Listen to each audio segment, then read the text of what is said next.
Assalamualaikum warahmatullahi wabarakatuh. Jumpa lagi dengan aku Rain dan selamat datang di channel hororku. Kali ini aku akan menceritakan kisah misteri yang ditulis oleh Bahri Ahmad dengan judul Hantu Kepala Buntung. Dan kalian yang pernah mengalami sebuah kejadian horor atau mistis dan kalian ingin membagikannya kepada sobat semua, sobat bisa mengirimkannya di IG yang aku tulis di kolom deskripsi.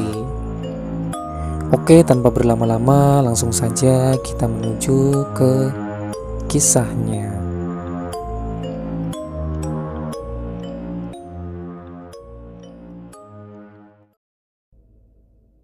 Ini adalah cerita tentang 4 sekawan, Doni, Nita, Ardi, dan Lita, yang sedang ingin berlibur. "Ayo cepatlah, nanti kita tertinggal bus," marah Ardi terhadap 4 temannya. Keempat teman Ardi langsung berlari ke teras rumah. "Sabar dong Di, aku kan sedang bersiap-siap untuk liburan kita," kata Nita dengan muka marah. "Kamu tuh buru-buru banget Di, kangen sama kampungmu ya?" Hahaha, kata Doni menertawai Ardi. "Bukan kangen tahu, tapi gue udah gak sabar aja," jawab Ardi. "Sama aja kali Di, ya udah cepat kita berangkat sebelum kesiangan," jawab Lita yang sudah sangat siap. Dengan hati yang senang, 4 sekawan menunggu bus di pinggir jalan. Tapi bus yang ditunggu tidak kunjung datang. "Buset dah, lama banget kita menunggu di sini, tapi busnya gak datang-datang juga. Kita udah nunggu 1 jam di sini," keluh Nita. "Sabarlah Nit, nanti busnya juga datang kok," jawab Ardi. Setelah menunggu lama, akhirnya bus yang dari tadi ditunggu datang juga. "Nih dia busnya," Ardi menstop bus. "Dek, pada mau kemana nih?" tanya si supir bus. "Mau ke desa Bandulan Pak," jawab Ardi. Akhirnya 4 sekawan berangkat. Di dalam bus mereka saling bercanda. Hihihihi. Ardi bersikap layaknya pocong dan menakuti Nita. "Ah!" Nita dengan takut berteriak dan menampar Ardi yang sedang menjahili Nita. "Apa-apaan sih kamu main tampar aja? Sakit tau Nit." Ardi yang telah kesakitan menahan sakit bekas tamparan Nita. "Habisnya kamu jahil gitu kok, tanggung tuh akibatnya, hahaha." Nita tertawa bahagia. Sudah, jangan berantem terus, mending kita istirahat saja," usul Doni. Mereka pun beristirahat. Dek, kondektur bus membangunkan. "Ayo bangun, kalian turun di sini saja, bus ini mogok." Akhirnya mereka pun turun. "Aduh, masih jauh nggak Di?" tanya Nita kepada Ardi. "Masih 3 km lagi nih." Mereka berjalan dan Ardi mempunyai usul. Gimana kalau kita lewat hutan seberang saja, biar lebih cepat?" Doni, Nita, dan Lita pun berpikir kembali. "Baiklah, kita lewat hutan saja daripada gempor." Akhirnya mereka berempat masuk ke dalam hutan yang menyeramkan itu. Setelah berjalan cukup lama, mereka berempat baru menyadari kalau sedang tersesat. "Waduh, kok dari tadi muter-muter aja kita? Lo tahu jalannya nggak Di?" tanya Doni kepada Ardi. "Dasar sok tahu lo Di, sekarang kan kita jadi tersesat kayak gini." Nita menyalahkan Ardi yang telah membuatnya tersesat seperti ini. Sekian lama mereka berjalan, mereka juga mulai lelah dan Nita mulai putus asa akan kejadian ini. "Mati aja kita tersesat seperti ini," Nita pun menangis. Mereka berempat sudah sangat pasrah dan tak tahu apa yang mau dilakukan. Semua sudah penuh wajah pasrah dan bingung. Aduh, aku lapar nih. Gimana kita makan dulu saja? Usul dari Nita pun diterima oleh temannya. Selesai makan, mereka lanjut berjalan kembali. Don, jangan makan keripik terus dong lo, kesal Ardi. Lah, gue lapar kok. Kalau mau, ya beli sendiri sono sama setan di hutan. Hahaha. Doni menertawai Ardi. Lo aja sana yang beli. Gue ogah banget dah, jawab Ardi dengan kesal. Sudah 1 jam mereka berkeliling terus dan pada akhirnya Doni mendengar suara berisik di semak-semak. Apaan tuh goyang-goyang di semak-semak? Doni pun mendekati asal gerakan dan suara itu. Ternyata hanya sebuah tupai saja. Dasar tuh, tupai bikin merinding aja, cemas Doni. Mereka pun berjalan kembali. Akan tetapi Doni malah merinding. Gila, gue kok jadi merinding gini? Doni berkata dalam hati. Kenapa lo Doni? Kok jadi pucat gitu muka lo? Tanya Lita. Doni hanya melanjutkan perjalanan tanpa sepatah kata pun. Makin merinding aja gue nih. Apa ada setan yang ngikutin gue? Tanya Doni pada diri sendiri. Ardi menanyakan apa yang terjadi pada Doni. Doni menjawab, gue dari tadi merinding banget nih Di. Adi pun hanya tertawa. Hahaha. Hayo, ada setan yang ngikutin lo tuh. Doni pun semakin takut dan wajahnya makin pucat, tampak seperti tak ada darah. Tunggu sebentar. Doni menyuruh temannya berhenti. Kenapa lo Don? Tanya Nita.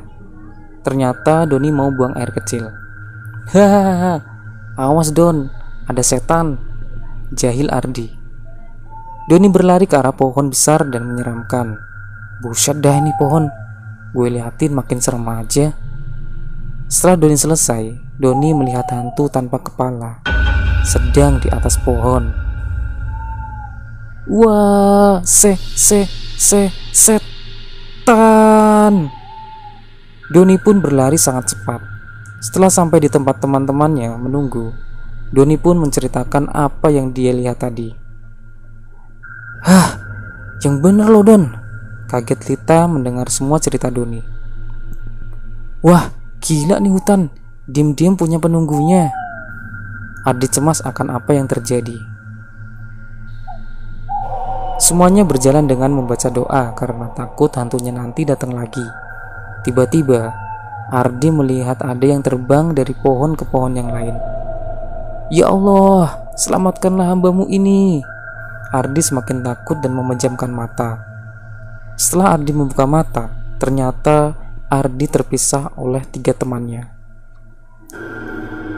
Gila, gue malah sendirian gini. Mending tadi gak merem dah. Ardi berjalan terus dengan wajah pucat. Tiba-tiba Ardi dicolek oleh seseorang. Saat Ardi melihat siapa yang mencoleknya, wah, setan. Ardi hanya berjongkok dan memejamkan mata kembali. Di, kenapa lo? Bilang gue setan, tanya Doni. Ternyata yang tadi mencolek adalah Doni, temannya sendiri. Dasar lo ngagetin gue aja, kesal Ardi. Makanya jalan jangan cepat-cepat, gue panggilin dari tadi malah makin cepat jalannya. Doni menertawakan Ardi yang sangat ketakutan. Mereka melanjutkan perjalanan hingga jam 9 malam, tidak kunjung ketemu jalan keluar hutan. Gara-gara tuh setan kita makin tersesat aja nih, Nita bercakap-cakap dengan Nita. Nita mulai pusing dan tiba-tiba Nita pun terjatuh. Nit, bangun. Doni mencoba menyadarkan Nita. Karena kondisi Nita memperhatikan, Doni, Nita, dan Ardi berhenti sejenak sampai Nita terbangun. Sudah 1 jam, dan akhirnya Nita pun tersadar. Nit, lu gak apa-apa kan?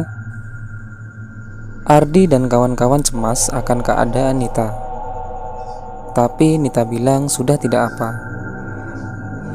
Sudahlah Nit, kalau masih pusing, mendingan kamu istirahat dulu saja, kata Lita.